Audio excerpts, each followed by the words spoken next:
Hey everyone, welcome to another episode of High Energy Girl. And today's amazing guest is Raj Patel. She's a mind and meditation expert and an international self-awareness coach, trainer, and speaker. Over the last 30 years, she has taught hundreds of thousands of people in more than 35 countries the power of meditation, mindfulness, breathwork, and other ancient tools for assessing the innate source of energy, creativity, and fulfillment within. She has given talks and led programs at organizations including Microsoft, Amazon, Salesforce, Lyft, NBC Universal, and the list goes on and on and on. And oh my gosh, was this the most fun interview. I just loved every moment. So let's go and say hello to Raj. Hey everyone, welcome to High Energy Girl, a podcast helping women to age stronger because it is never too late to get fit, be strong, and feel sexy. I'm your host, Tracy Gluhite, health coach and personal trainer and founder of highenergygirl.com. Each week, we will either have a guest interview, which will provide you encouragement or an actionable tip to help you age stronger, or I will do a solo episode. Please also join our awesome Facebook group called High Energy Girls, and I'm looking forward to see you on the inside of that group and hope you enjoy today's show. Create Whole Body Wellness, a powerful new advancement in energy medicine. Increase your energy, empower your life. I am super excited to announce that I am now a Bioenergetics Practitioner. And many people are like, well, what is bioenergetics? So imagine that our body is controlled by our energy field, and these fields get distortions and blockages, which create physical and emotional symptoms. So how do we get energy blockages? From stress, toxins, EMFs, emotional traumas, physical scars, and physical traumas. All you need to do is decode the human body field to get to the root cause and restore your energy for life. For more information, head on over to the blog at highenergygirl.com/bioenergetics with an X. That's BIOENERGETIX, and heal your energy for life. Hey, Rajshree, thank you so much for coming on the show today. Hi, happy to be here, Tracy. Did I say it right? You did. That's Yay. great. Well, then we're starting off with a win. Let's just go. So for the listeners that don't know you, why don't you let us know a little bit about yourself?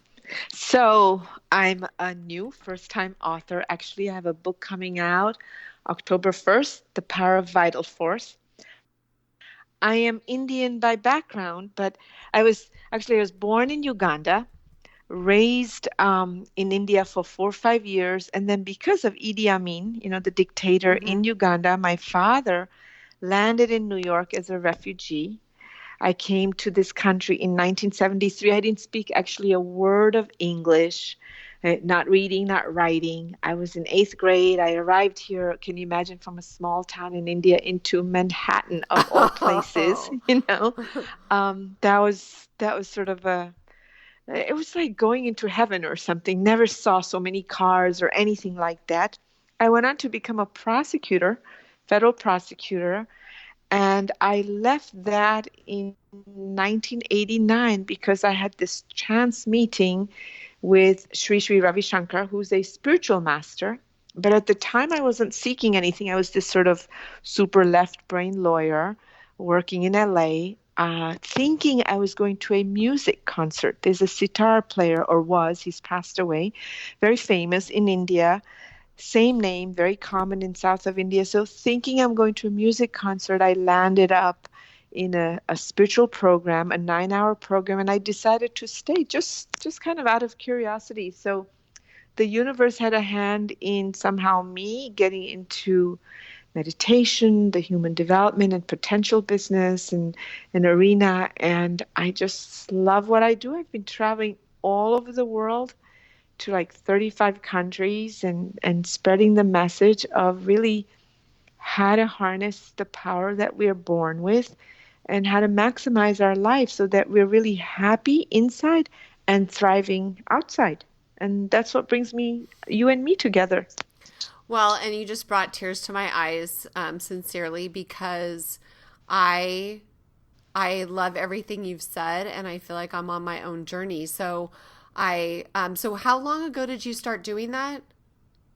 So I met the master back in 1989 in Oh. LA. And the funny thing is, he invited me for, a little bit to say, come to India. And I thought, well, before I get settled down with, the bills and the life and the kids and the whole thing, why don't I give myself a little break? And I'll go for 2 months to India, spend a little time learning about meditation, maybe go trekking in Nepal and that kind of thing, the sort of the fun break before all the responsibilities. And I didn't come back for 5 years. Oh, I guess you loved it. Yeah, I just it's a matter of like really listening to your voice. I had all the noise in my head, of course, like, oh my God, what are you doing? You've been trained as a lawyer, you took out, don't you do this? And remember, in 1989, no one had heard of the word yoga, let alone meditation, right? Ah. It's a time when yoga was like some weird juju. Today it's exercise and everybody talks about it and everybody does it and it's very mainstream. But in 89, the only person who spoke about yoga was Jane Fonda. You know of her? I'm assuming. Yeah, of course. I used to do Yeah. her videos when they were on Yeah. VHS, you know? Yeah, exactly.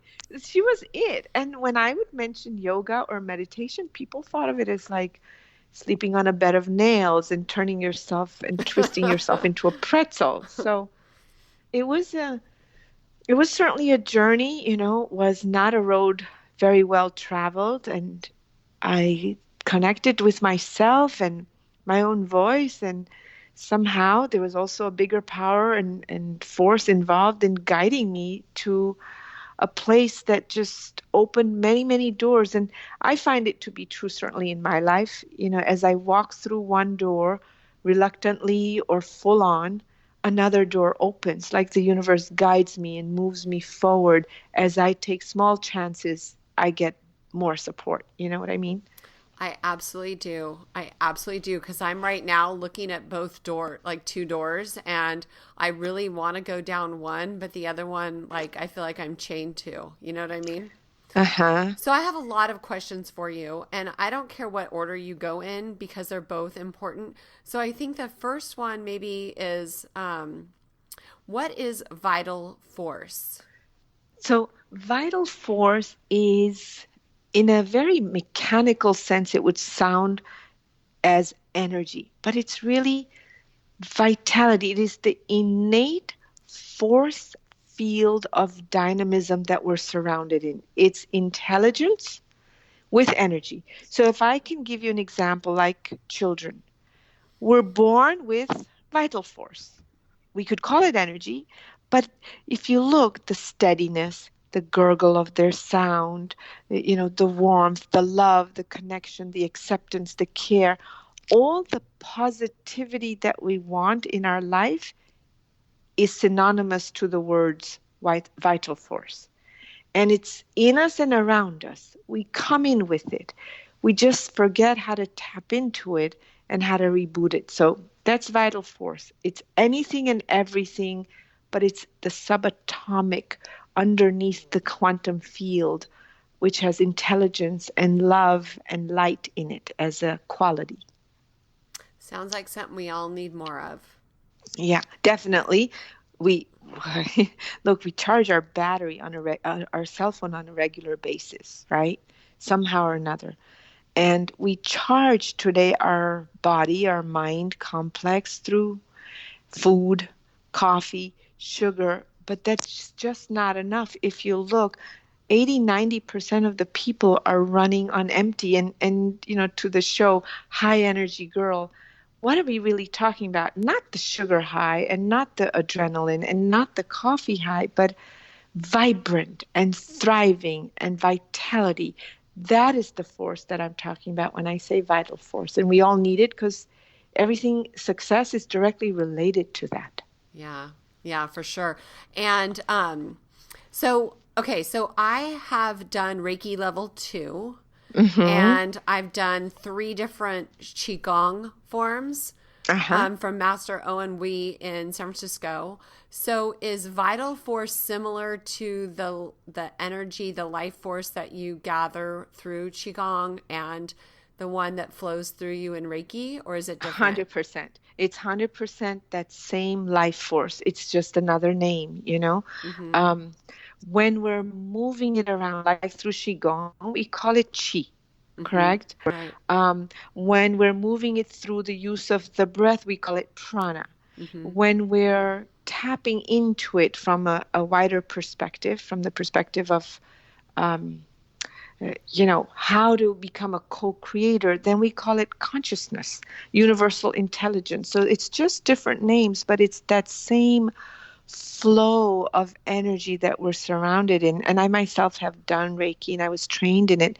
And what I know is the moment you invite it, right? The moment you start to connect to it, you're already flowing in it. And we forget that side of us. We identify ourselves with all kinds of things, as a name, as a form, as gender, as position, all kinds of ways. But we forget that we're also this powerful force of energy.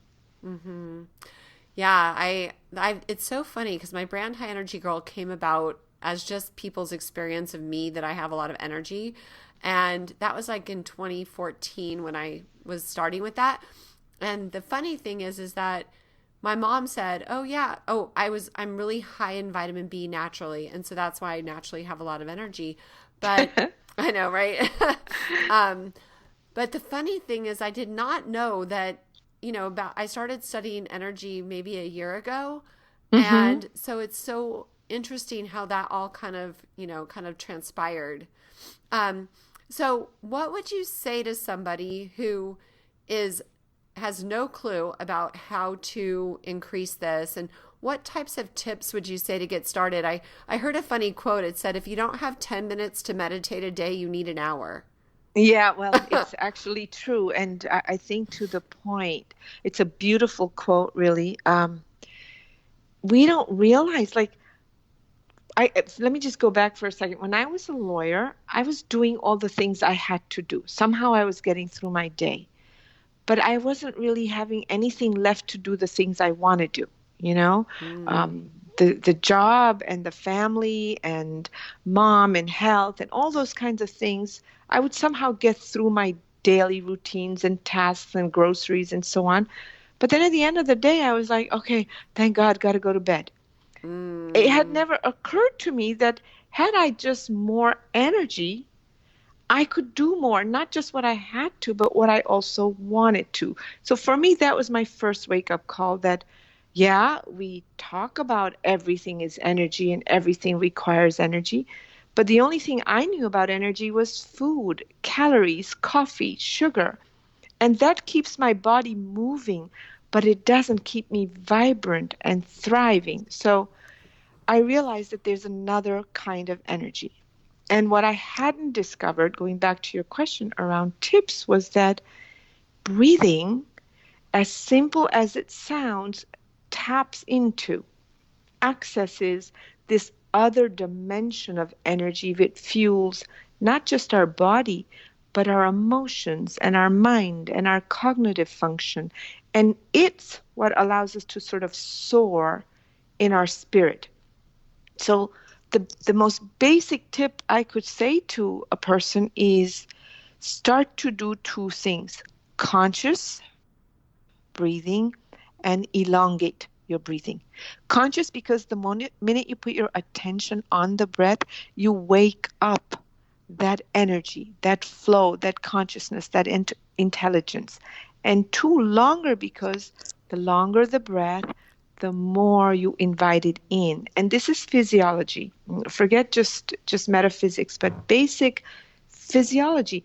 Every inhalation gives us not just oxygen, but energy to fuel all of ourself: body, mind, emotion, spirit. Mm-hmm. And every time we breathe out, we don't realize it, but we release physical toxins, CO2, lactic acid, pollution, all of that. But we also release the CO2 of the mind and the emotion, meaning stress, negative emotions, frustration, impatience, self-doubt, the yada yada self-critical voice goes down every time we exhale. We just never do it consciously, and we never do it full enough, and we haven't used or figured out how to use it as a technique. And so that, I would say, is the fastest and the easiest way. And I'll just say one last thing.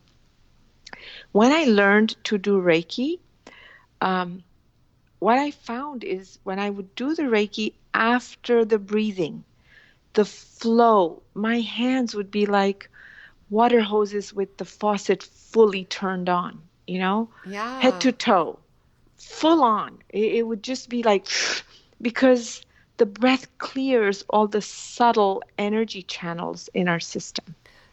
So, how long would you do a breathing practice before doing the Reiki to experience those dramatic superpowers? I don't think you have to do it long. So if I were to just say, like, what I do when I do Reiki to myself is I'll just, I sit quietly. I consciously invite a short pause, just 5 minutes, maybe 3 minutes at the most, if that's how long it is. And what I do is I breathe as full as I can. And when I think I can't breathe anymore, I go just a little further. I sort of push the envelope. Our lungs are elastic in nature, so you can just like kind of suck in just a little bit more air. And then I very quickly release. And what that does is it pops open a lot of energy into the system and thrusts out the blocks, if you understand what I mean. Kind of Mm-hmm. like removing the rock off of the water hose so that the water flows fully from the faucet to the end. Mm-hmm. Mm-hmm. Yeah. And so 10 long breaths in and out, and then waiting for maybe 5, 10 seconds, and then inviting the Reiki process, you'd see that it changes the flow of consciousness and that energy that we access in Reiki. Wow, that's cool. How Yeah. often do you do Reiki on yourself? I try to do it at least once a day, and I don't maybe go through all the points. Mm-hmm. But first thing when I wake up, so I have a routine, and I would really invite everybody to do this, even if they don't know Reiki, is you wake up first thing in the morning, you lie on your back or sit up if you can. Just do 10 long breaths in and out. You clean out the physical toxins, the CO2 that's sitting stale from sleeping. You also shut down the mind, which was processing. Our amygdala, our limbic brain at night is processing a lot of information. And when we have to wake up, we don't have a chance to like close it or shut it off or complete the cycle. And breathing, physiologically, that long conscious breath does a couple of things. One is, as I already said, brings in energy. On the out breath, it empties the stress from the system, but also it moves us from sympathetic stress amygdala response to parasympathetic calm relaxation response. And the moment we relax, we open up all the channels for that energy to flow through. So I do 10 long breaths in and out, and then I let my awareness drift, maybe 5, 10 seconds in my own body. And then naturally, I let the hand move. Maybe I'll do 3 different spots in terms of Reiki, maybe 2. And depending on the time, I might do even longer. But every morning, I do that as a habit. And I really invite people to do at least the breath. And even if they're not aware of the Reiki techniques, just to put your hand on your chest in that moment of silence with this notion of it's a new day. Anything is possible. Mm-hmm. Just that invitation up levels the energy, that surge of the force, as you say in Qigong, or as you do Reiki, or as we call it, Qi or prana through the breath. Okay. And how long does that process take you, like in the morning, about just on average? I probably take about 3 to 4 minutes, not much longer than that. Sometimes just 3 minutes, and then I get going and I start my day. So we all have 3 minutes. Like, how awesome is that to be able to start your day? Just take that extra 3 minutes to open up those energetic channels. Completely. We don't, we are a electrical system. Body's electric. Our brain is electric. It functions on, the communication between neurons and synapse. And we don't do anything about it. And the thing is, as you said, if you don't have 10 minutes to meditate in a day, you need an hour. Why? Because there's so many files open in our hard drive, in our brain. And I really love the metaphor around a computer. Oftentimes it happens to me when I'm working on my computer. I have a file that I'm working on, but in the background, I might have 10 or 15 files open that I had, Yeah, I know. yesterday or a week ago or something. I've actually even forgotten which files are there. But and I know it's slowing down my computer, the file that I'm working on now. It's it's slowing down, the whole hard drive. And if I don't have enough battery, enough fuel in my system, then it's going to slow down the file I'm working on, but potentially creates a crash in the computer if there's so many files open. And so we don't do that. That 10 minute of meditation is a way of shutting down the extra files so you can be right here, right now, with the file that you need to work on. And the moment you shut those extra files, guess what? All that energy, all that prana, that chi, that vital force is now available for you to be more present to what's in front of you, and to come at it with optimism, because that force is optimism itself. We're born with enormous amount of chi, and our nature is love and light as children. That's who we are. Yeah. And how Yeah. does that get lost? What happens? Well, I don't think it gets lost. I think it gets covered. So nobody teaches us how to really let go, right? We let things go over time. If something unpleasant happens, like a week ago or 10 days ago, maybe you have a disagreement with a colleague or a boss or a spouse or something, it kind of takes us time to let it go. It goes into the background because either something else unpleasant happens, or over time we just kind of drop it. But we don't actually drop it. Those are the energy blocks. It goes and sits in our cell, in our memory somewhere. And over time, that kind of covers our essence, our true nature of joy and love and light and meditation, breathing, qigong, all these different tools and techniques that are there clear the debris. It's kind of like, the cloud that was in front of the sun. The sun is never lost. It's just temporarily covered. And there are so many easy ways to move the cloud away from our own light. Okay, well, I am an open book and very anxious to hear about some of those ways.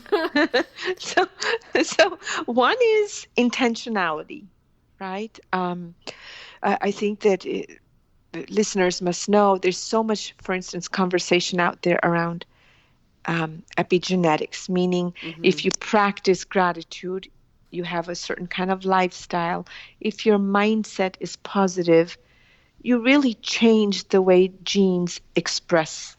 If you have some disease, a genetic propensity, it doesn't have to express itself. So similarly, if we put intentionality towards our own identity, we really start to expand. We start to see ourselves not as limited beliefs or assumptions, but more than that. And so,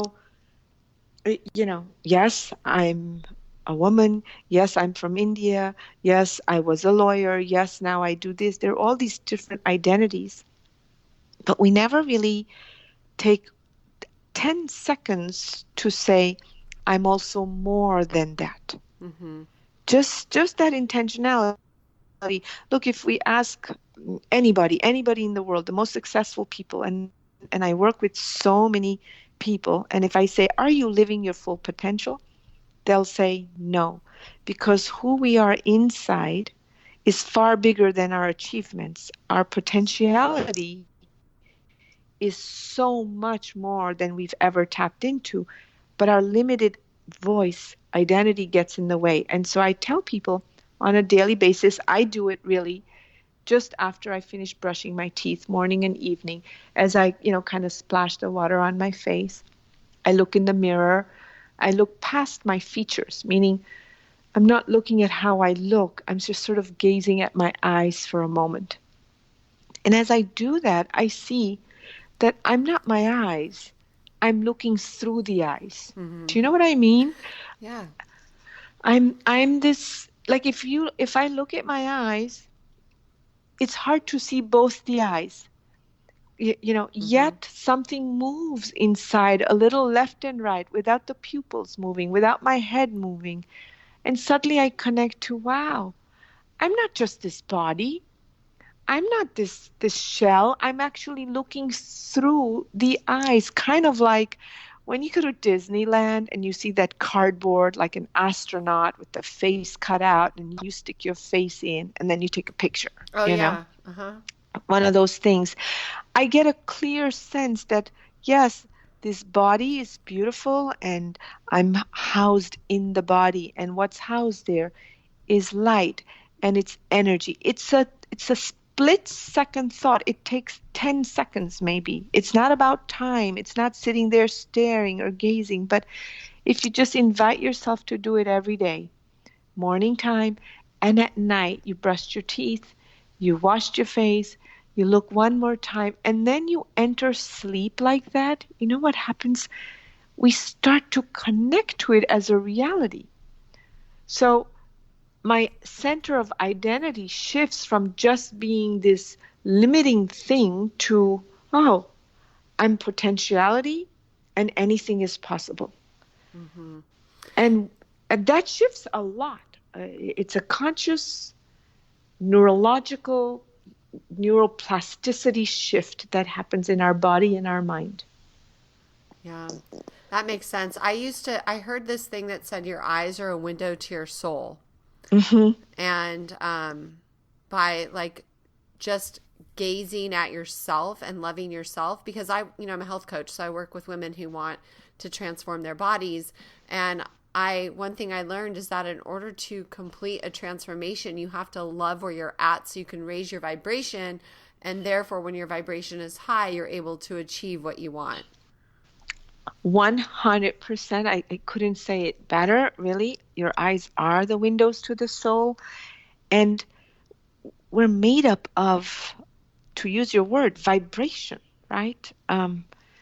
Meaning our vibe is louder than our words and our actions and our deeds. And we never really connect to it that way. If we can see ourselves, love ourselves, and the positive emotions of love, acceptance, care, connection, kindness, gratitude, these are all very high vibrational emotions. Do you see what I'm saying? Mm-hmm. And self-doubt, the critical voice, the I'm not enough, or this sense like I got to fix things in myself, there's something wrong with me, are all things that generate emotions that are very low hertz or low frequency. Then we no longer are in charge of creating the life we want, whether it's body or mind or some outer success. Then it governs us. The low vibe pulls us downward. And so self-acceptance is really what you're saying. You've up-leveled your vibration, and that invites that life force, that energy, to support you to make the change you want. You, in fact, become a co-creator. Yeah, that totally makes sense. Like I said, I'm so obsessed with this whole, quantum physics and energy, and just they had a study that they had these protons. I don't know if you heard about this, but protons in a petri dish in China, and then they, flick one or whatever, and it changes its vibration and all the others join in. Well, they took the protons, they were all the same, they sent one out to outer space, they changed the vibration out in outer space, and the ones left on Earth still change their vibration similarly. 100. It's, to me, this is so fascinating. I eat this stuff up, really, because what are we made up of? Our bodies are made up of electrons and protons, right? We don't see it that way, but everything is molecular and atoms, and underneath the particle is the quantum particle, right? Everything. It's trillions and trillions of these little tiny little guys make our body. And obviously, if two protons, one shot in outer space and one that's sitting in a petri dish, immediately respond to the same, in terms of space and time and distance, there isn't any kind of a difference. So our intentionality, actually, our attention that is positive on ourself, changes the molecular structure, meaning at the atomic level. Of course, scientists still debate this. They say it's only particle at the molecular level or at the atomic level, but not on the more gross physical levels. And my argument always is, but we are made up of that. Exactly. And you know what I think is so fascinating is that I heard that if you take a bunch of subatomic particles and you put them in a petri dish, there's wide gaps in between each particle. And so, like, if you were to take an atom and you shine like a really high-powered microphone or microscope to see the subatomic particles of that atom, that most of the space in that atom are gaps, and that is where the energy is. Does that sound right? Yeah. Yes. Oh my God.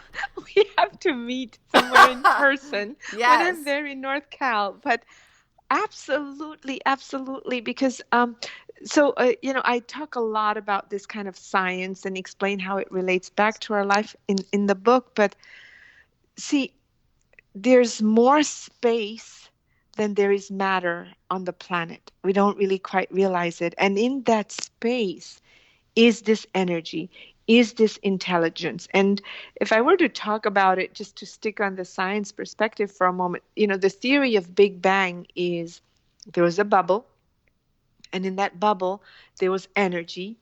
So my question is, well, where did that energy come from in the first place, unless it was always there? So there was energy in this bubble, and this energy was dynamic, active.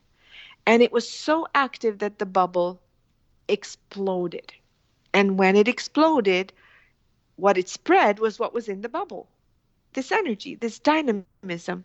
But the interesting thing is, it's not a mechanical energy. It's an animate, loving, intelligent force. How do we talk about it? Obviously, I can't prove it. But just because you can't prove something doesn't mean it doesn't exist. But if you look at science with Big Bang Theory, it says that energy burst. It was there, and from that energy came matter, came earth and water and fire and amoebas and protozoa and trees and whatever, eventually human beings. How did this energy evolve to matter, to mammals, to a complex being such as you and me? It's constantly expanding. This energy has intelligence in it. Big Bang Theory says life is continuously expanding, and we, as human beings, are constantly evolving in consciousness, in awareness.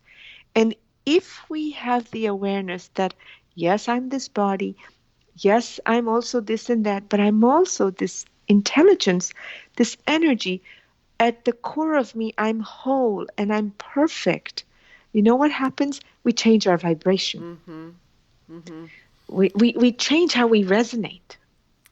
What's really interesting is that, so one of my sons, the one that lives down there by you, Nick is really a huge Star Wars fan. And he was home, I want to say, I don't know, recently, maybe 2 months ago. And he was watching one of the Star Wars films when, have you seen Star Wars? I'm such a fan. Okay. Such a huge fan. So do you remember the scene that Luke and Yoda are in the swamp, and Yoda is trying to, Yes. you know what I'm talking about? Yes. Okay. Go ahead. So for the listeners that don't know, it is episode 6. I think it's Return of the Jedi. And Luke's X-Wing sunk into the swamp. And Luke's like, well, we're never going to get it out now. And Yoda says, so certain are you? Always with you, it cannot be done. Hear you nothing that I say? And anyways, they go back and forth. But Yoda is trying to get Luke to use the Force, which he explains as being the energy that surrounds us and binds us. Luminous beings are we, not this crude matter. You must feel the Force around you everywhere. And then he says, Luke says, you want the impossible. And he gets frustrated and walks away. And Luke says, I don't believe it. And then Yoda says, well, that is why you fail. And that was from 1983, and they were talking about this. So it must be true. It was in Star Wars. Yeah, and Kung Fu Panda and in Matrix, and I don't know how many other ways this conversation has been brought to the mainstream world. It's thousands of years old. Acupuncture is entirely a system around moving the channels of energy around to heal. And I don't know, what does it take to really realize that, wow, I'm moving in an ocean that has more than just what I see and feel. It's like the fish in the ocean. The life of the fish is in the fish and in the ocean, right? Mm-hmm. It's the ecology, right? Yes. And it's the same is true for us.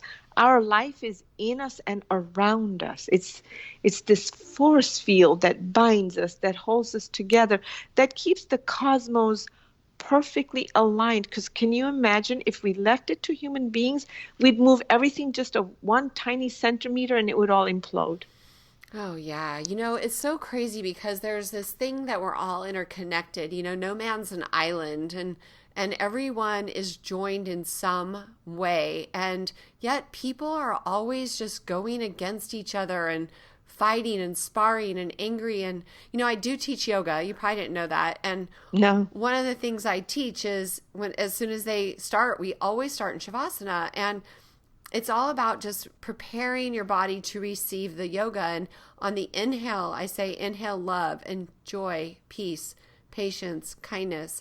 And then exhale, anger, resentment, strife, all of like lack of self-confidence or whatever. Just like I'm just, using organic words, obviously. But it's all about that releasing and just loving yourselves in the moment so that you can go out and love other people more effectively. But you see, you said exactly what I'd said earlier, which is the way nature has set it up is when you breathe in life. Mm-hmm. I don't mean just the act of being alive, but I mean life as in love, joy, enthusiasm, acceptance, patience. Mm-hmm. That is the force, right? The quality of this thing called the force reflects itself, what we know it as love and joy and happiness and enthusiasm, like the baby, Mm-hmm. Even the character of Yoda, you see that they show him this beautiful childlikeness quality, simplicity, innocence, and clarity, all of it together. That's how we're born. And when we breathe out, the universe has set it up. In that exhale, we release what doesn't support that force. When I say that force, I'm saying the love, the joy, and you use the words, the organic words like greed and frustration and impatience and agitation. That is the stuff that doesn't work for us. That is the low hertz, mm-hmm. the vibe. And we don't know how to use it. And really, breath and Qigong and on all these different things and the idea of connecting to it raises the frequency. You first must acknowledge that we are moving in that ocean of force, to Yoda's point to Luke Skywalker, Yeah. The more we get it, I mean, I'm hoping that with people like you and your upcoming book and your class and everything that you're doing to teach people, that it will become more and more mainstream. People need to learn this stuff just to have a happier world and a happier internal self. you Mm-hmm. know? Mm-hmm. So I know that your book is coming out. When is that? So it comes out October 1st. It's just a couple weeks away, really. Okay, cool. And is it like just on all your regular channels? Yeah, actually, people can go to thepowerofvitalforce.com. That's my website. They'll see links there as well. But you can go to Amazon, Barnes and Noble, and so on and so forth. And can I just make an offer to all the listeners? Oh, of course. If the book had been pre-ordered, it comes with an 11 session online course that I'm leading and guiding the listeners through with tools and techniques and wisdom and this sort of understanding. And what they have to do is just go to thepowerofvitalforce.com, show their receipt, and they will get this online course. They'll be invited to join. It's 11 sessions, really amazing. But just in case, if the listeners are listening and it's past October 1st, if they just go to that website, The Power of Vital Force, and just say that they're coming from the High Energy Girl and send the receipt, I'll be happy to send the 11 sessions to them. Oh, cool. Awesome. Well, I'm going to definitely pre-order it because I love hearing from you. And so that sounds awesome. I think everybody could use a little bit more of that. So can I just ask you a few more questions about you Please. personally? I would love to. Okay, so what are some of your favorite practices? Like, do you meditate every day? I absolutely meditate every day. Even if I can't sit for a long time, I take what I call meditation pauses. And that simply means even while I'm in motion, I bring my awareness to myself, either into my body, maybe it'll be my belly, sometimes it's, just my chest, sometimes my feet, like I actually move my toes around in my shoes. And what that does is instead of all the attention outside, some of it pulls back in. And then I will take 3 breaths. So that's what I call a meditation pause. But I do that every day in activity, wherever I need it. But my mornings begin with some kind of a meditation, 10 minutes or so, if nothing more. Do you do it organically on your own or do you use a certain app? I've used that app Calm. Yeah, I've heard of it. I actually do mantra meditation. One of the things around meditation that I love to share with people is some meditations build, gray matter, meaning decision-making, rational, frontal cortex, and some other meditations bring brain coherence, meaning allow you to transcend all the mental activity. And I'm quite a strong advocate for that. That's actually what I teach, self-transcending meditation. It's quite like TM. Obviously, the big difference is the way I teach it and where I guide them. And I love Calm. I love Headspace because it gives a lot of value to people who don't know anything. The only thing is I find it's over customized. What traditional meditation wasn't meant to be, you do this for that situation and another thing for another situation and then a third thing that, now I can't sleep, so let me try a different one. No. Meditation is the act of quieting the system, consciously allowing the system to settle down. And there was just 1 or 2 different ways to do it, and you can use it anytime. So you don't have to over customize. It's kind of like the modern world, which takes anything and turns it towards consumerism. Not that there's no value to it. I'm not saying that at all. I'm just saying it doesn't need to be so over customized. Again and again, I will tell people, if nothing else, take 10 or 12 long, deep breaths in and out, and you'll notice that you're sliding into meditation. Just give yourself the permission to sit there a few moments. And you know what? I heard that when you do a breathing exercise, that literally when a person's trying to lose weight and they're releasing body fat, a lot of it comes out of their breath. So it's true. There's extra motivation. Yeah. The O2 and the CO2 exchange already changes the metabolism at some level. It's what exercise does, right? Yeah. And do you have plants? Do you keep plants in your bedroom so that you have that the oxygen release from your plants? I do. Nature actually gives you a lot of vital force. That's why you'll notice, like if you're driving and you lower the window by the beach, as you're driving past the ocean, you suddenly feel a lot of those negative ions that prana energy boosts, or if you're in like Yosemite or some nature. So absolutely. You know what else is super great? Is walking barefooted on grass, that too first things in the morning when there's still dew on it.